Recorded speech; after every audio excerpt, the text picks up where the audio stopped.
आज ही Doubtnut app download करें। Doubtnut पर होगा अब आपके सभी मैथ्स, केमिस्ट्री, फिजिक्स और बायोलॉजी डाउट्स का सफाया। बस अपने क्वेश्चन की फोटो खींचो, उसे क्रॉप करो और तुरंत वीडियो सोल्यूशन पाओ। Download now.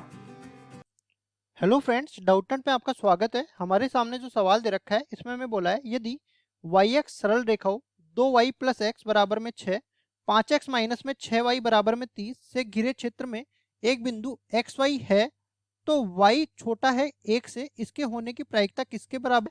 और यहाँ पे जो चार विकल्प दे रखे हैं उनमें से सही विकल्प का चयन करना है। तो देखो ये क्या रखा है, पहले बोला है वाई एक्स, ये दो सरल रेखाएं हैं, इन दो ये तीन रेखाएं इस तरह से बन रही है। ठीक है, यहाँ से अपने पास ये एक बिंदु जो परिबद्ध क्षेत्र है उसमें एक बिंदु आ रहा है ए। ठीक है, तो ए के वाई से एक छोटा होने की प्रायिकता ये हमें बतानी है। ठीक है, तो देखो मैं कहने का मतलब समझा देता हूँ। यहाँ पे एक कार्तीय तल बना लेते हैं। ये अपने पास कार्तीय तल हो गया, ये ऊर्ध्वाधर अक्ष अपने पास वाई अक्ष हो गया। ठीक है, उसके बाद ये अपना एक्स अक्ष हो गया। अब देख लेते हैं 2y प्लस एक्स बराबर 6, तो इसको देखते हैं 2y प्लस एक्स बराबर में 6। जब x बराबर में 0 रखेंगे तो y बराबर में 3 आ जाएगा। जब y बराबर में 0 रखेंगे तो x बराबर में 6 आ जाएगा। ठीक है, तो x बराबर में 6 इधर आ जाएगा और y बराबर में 3 इधर आ जाएगा। ठीक है, दोनों को मिलाएंगे एक रेखा प्राप्त होगी। अब देखो इस रेखा के लिए भी देख लेते हैं। इस रेखा में क्या कह रखा है, 5x माइनस में 6y बराबर में 30 बोला है। ठीक है, अब देखो x बराबर 0 रखेंगे तो y बराबर कितना प्राप्त होगा, माइनस का 5। y बराबर 0 रखेंगे तो x बराबर में प्राप्त होगा 6। ठीक है, एक बिंदु 0 माइनस में 5 और दूसरा बिंदु 6 0। तो ये देखो जो 6 0 है ये बिंदु तो यही वाला है। 0 माइनस में 5 कुछ यहाँ पे प्राप्त हो जाएगा, इन दोनों बिंदुओं को मिलाएंगे दूसरी रेखा प्राप्त होने वाली है। ठीक है, तो ये अपने पास तीन रेखा हो गई, एक वाई एक्स, एक ये वाली रेखा। हरी वाली रेखा का समीकरण क्या दे रखा है, 2y प्लस एक्स बराबर में 6। काली वाली रेखा का समीकरण दे रखा है 5x माइनस में 6y बराबर में 30। ठीक है, तीनों रेखाओं से परिबद्ध क्षेत्र है। अब ये क्षेत्र को भी मैं छायांकित कर देता हूँ। देखो इस तरह का ये क्षेत्र दे रखा है इधर। ठीक है, अब उसके बाद हमें क्या बोला है आगे देखो, एक बिंदु है ए जिसके निर्देशांक है एक्स वाई। ये इस छायांकित क्षेत्र में इस छायांकित क्षेत्र में ही बीच में कहीं पे शामिल है। अब उसके बाद हमें बोला है कि इस बिंदु के y लेस देन 1 होने की प्रायिकता क्या होगी। तो सबसे पहले तो y बराबर 1 की हम रेखा खींच लेंगे। देखो y बराबर 1 की जो रेखा होती है ना वो अपने पास x अक्ष के समांतर होती है। ठीक है, देखो इस तरीके से ये जाती है, y बराबर 1 से गुजरती है। इस पर x का मान चाहे कुछ भी हो, y का मान हमेशा ही 1 के बराबर होता है। तो ये अपने पास y बराबर 1 की रेखा हो गई। इस रेखा में देख लो, ये यहाँ पे लिख भी देते हैं y बराबर 1 की रेखा है। जब y लेस देन 1 है, मतलब ये नीचे वाले जो ये बिंदु है ना ये नीचे की तरफ हो, ऊपर की तरफ नहीं हो, इसकी प्रायिकता हमें बोली है। ठीक है, तो इसको जो है अलग से यहाँ पे जो है छायांकित कर देते हैं। अब देखो अपना जो बिंदु है ना ये इस हरे वाले क्षेत्र में मौजूद होना चाहिए, ए एक्स वाई यहाँ पे हरे वाले क्षेत्र में मौजूद होना चाहिए। और देखो प्रतिदर समष्टि ये पूरा का पूरा पीला वाला क्षेत्र आ गया। ठीक है, और अपने पास अनुकूल घटना ये हरा वाले क्षेत्र आ गया। मतलब हम लोग क्या करेंगे, इसकी प्रायिकता निकालने के लिए हरे वाले क्षेत्र को तो ऊपर लेंगे, इसका हरे वाले क्षेत्र का क्षेत्रफल ऊपर ले लेंगे और ये पूरा जो क्षेत्र है पीला वाला उसका क्षेत्रफल नीचे ले लेंगे। इसको देखो नाम भी दे देते हैं, इसको नाम दे देते हैं P Q R, P Q R. ठीक है, और इस बिंदु को नाम दे देते हैं ए बी।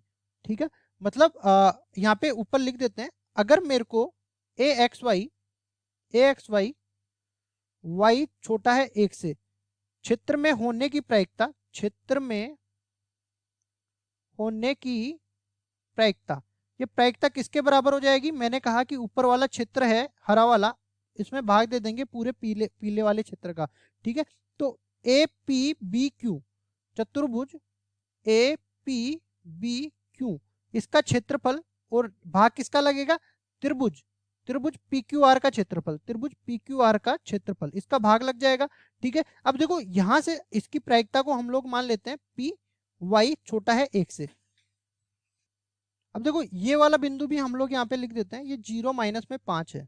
ठीक है, तो ये दूरी कितनी हो गई, 3 माइनस 5, दोनों के बीच की दूरी अपने पास 8 के बराबर आ गई। तो अपने पास ये जो पी आर दूरी है ये 8 के बराबर आ गई। और ये जो दूरी है यहाँ से लेके यहाँ से देख लेते हैं, ये जो दूरी है अपने पास वो इसको मान लेते हैं ओ क्यू दूरी अपने पास 6 के बराबर आ गई। तो देखो इसका क्षेत्रफल पी क्यू आर का क्षेत्रफल तो आ जाएगा 1/2 गुना में आधार गुना में ऊंचाई, ठीक है। तो त्रिभुज पी क्यू आर, इसका क्षेत्रफल अपने पास आ जाएगा 1/2 गुना में आधार गुना में ऊंचाई। तो आधार कितना आ गया, आधार अपने पास 8 आ गया और ऊंचाई अपने पास 6 आ गई। तो टोटल मिला के अपने पास 24 वर्ग इकाई ये इसका क्षेत्रफल आ जाएगा। अब देखो ये जो अपने पास है चतुर्भुज A P B Q, A P B Q, इसका क्षेत्रफल हमें निकालना है। तो ये क्षेत्रफल हम लोग इस तरीके से भी निकाल सकते हैं। अगर मैं ये जो त्रिभुज पी क्यू आर का क्षेत्रफल है, इसमें से मैं दिए हुए त्रिभुज, ये ऊपर वाला जो त्रिभुज है ना, ये ए बी आर का क्षेत्रफल इसमें से घटा दूं, त्रिभुज ए बी आर का क्षेत्रफल इसमें से घटा दूं। अब ए बी आर का क्षेत्रफल निकालेंगे कैसे वो भी देख लेते हैं। ये यहाँ पे कितना है 0 1, ये 0 1 है। तो ये दूरी तो कितनी हो गई, ये दूरी 2 इकाई हो गई। और ये दूरी यहाँ पे देख लेते हैं, यहाँ पे देखो y बराबर तो 1 है और इस रेखा में जब y बराबर 1 रखेंगे तो 2 + x बराबर में 6 आ जाएगा। तो x बराबर में 4 आ जाएगा। मतलब ये बिंदु कितना आ गया, ये बिंदु आ गया 4 1, ठीक है। तो यहाँ से देखेंगे ये 4 इकाई आ जाएगी ये दूरी, ठीक है। तो आधार गुणा में ऊंचाई कर देंगे, 1/2 गुणा में 2 गुणा में 4, ठीक है। तो ये आ जाएगा अपने पास, ये तो टोटल कितना आ गया 24 माइनस में 1/2 गुणा में 2 गुणा में 4, ठीक है। आगे इसको सरल करते हैं तो ये कितना बनने वाला है, देखो 24 माइनस में ये इससे कट जाएगा, 4 बच जाएगा और टोटल मिला के अपने पास 20 वर्ग इकाई आ जाएगा ये चतुर्भुज ए पी बी क्यू का क्षेत्रफल, ठीक है। 20 वर्ग इकाई बराबर में ये आ गया चतुर्भुज ए पी बी क्यू का क्षेत्रफल। अब हमें प्रायिकता निकालनी है। किसकी प्रायिकता है, देखो P जब बिंदु y 1 से छोटा हो, ये बराबर में आ जाएगा 20 में इसका क्षेत्रफल और नीचे अपने पास टोटल क्षेत्रफल आ जाएगा। तो इसमें देखो अपने पास किसका भाग जा रहा है, 4 का भाग जा रहा है पूरा पूरा दोनों में। यहाँ पे 5 बार और यहाँ पे 6 बार, 5/6 अपने पास इसकी प्रायिकता हो जाएगी। अब केवल ये प्रायिकता ही हमें निकालनी थी, तो यही अपना उत्तर हो जाएगा। अब देखो विकल्प भी दे रखे हैं क्या, हाँ विकल्प दे रखे हैं। तो 5/6 बी विकल्प में दे रखा है, बी विकल्प बिल्कुल सही उत्तर हो जाएगा। आशा करता हूँ ये सवाल आपको समझ में आया होगा। धन्यवाद। क्लास 6 से 12 से लेके नीट IIT JEE मेंस और एडवांस के लेवल तक 10 मिलियन से ज़्यादा स्टूडेंट्स का भरोसा। आज ही डाउनलोड करें डाउटनेट ऐप या व्हाट्सएप कीजिए अपने डाउट्स 8400 400 400 पर।